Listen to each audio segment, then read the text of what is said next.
Well, joining us now is Ontario Senator Bernadette Clement. She sits with the Independent Senators Group. Senator Clement, really appreciate the time tonight. Thank you for being with us. Thank you for having me. Listen, I want to begin with your allegations, your stories of bullying and intimidation involving fellow senators, including the opposition leader, Don Plett. Can you tell us a little bit more about what happened here? So we were in the context of a legislation, and I adjourned the debate. And this is part of a routine process. I'm the deputy facilitator of the Independent Senators Group, and it's my job to make sure that the senators in my group have an opportunity to speak.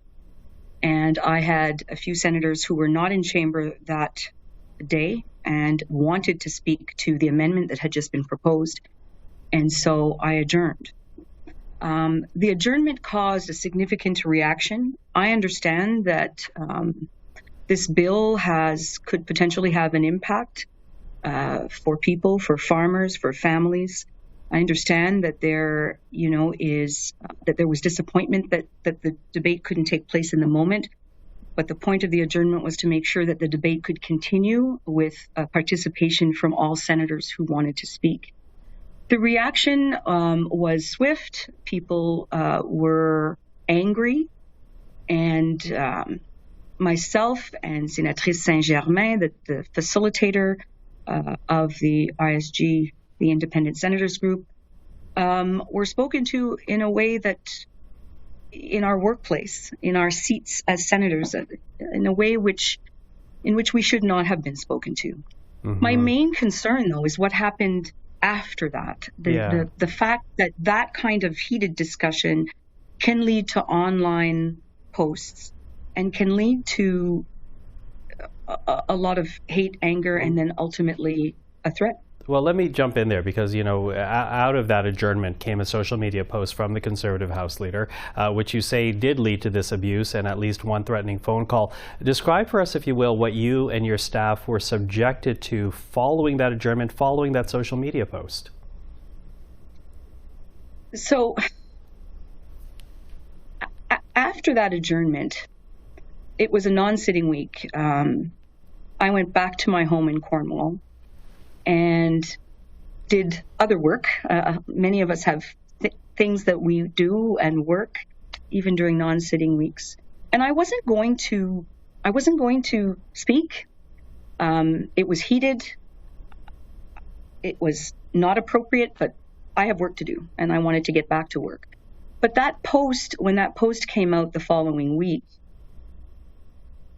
we had to take a lot of phone calls, and that's just part of our job, right? The staff in my office answer the phone. We want to have conversations. We were taking calls from people who were angry and not understanding about the adjournment. And that's when the threat came. And so I don't want staff to have to deal with that. I don't want to sit in my home in Cornwall, where I have always felt safe, and feel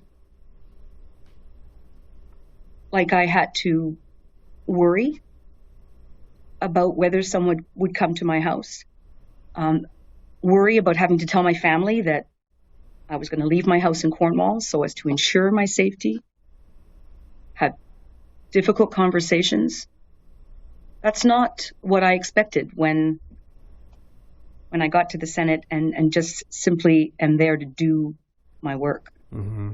Now, and yes. So I was going to say, and when you look at that poster as well, we've heard time and again how difficult it is for women in politics. That's one layer.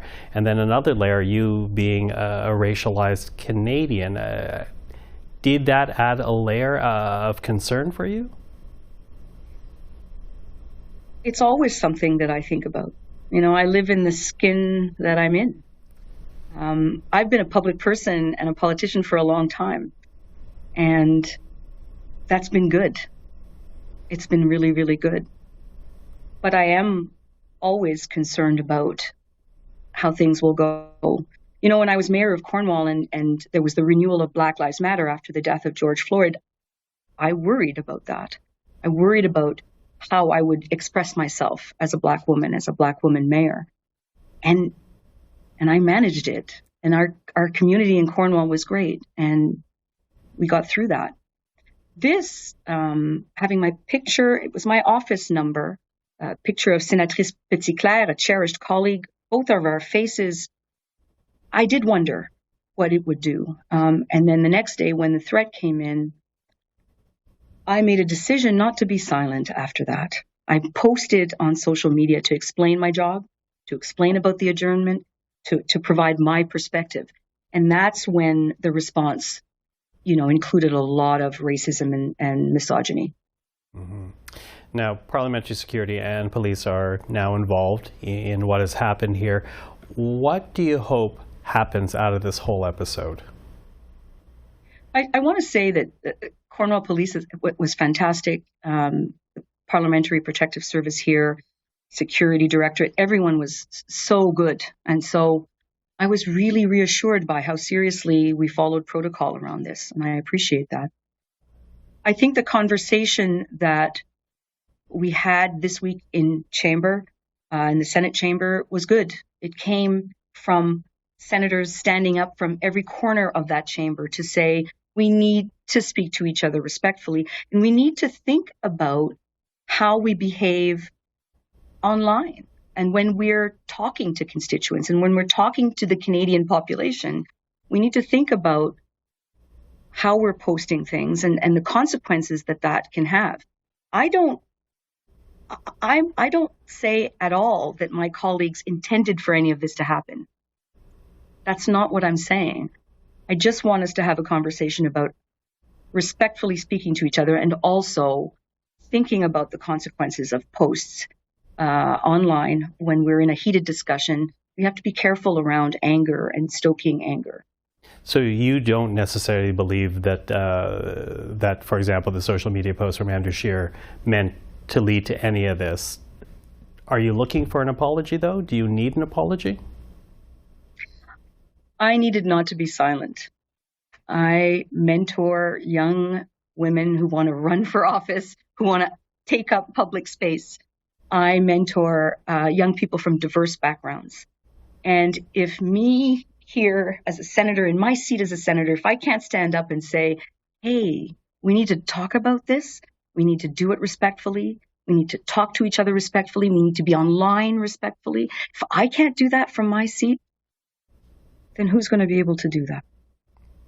So that's why I stood up in chamber, so as not to be silent, and so as to continue to authentically mentor people, to tell people it's hard, but it's worth it, and we can't be silent when we're not treated the way that we should be. Senator Bernadette Clement, thank you very much for the time this evening. Thank you.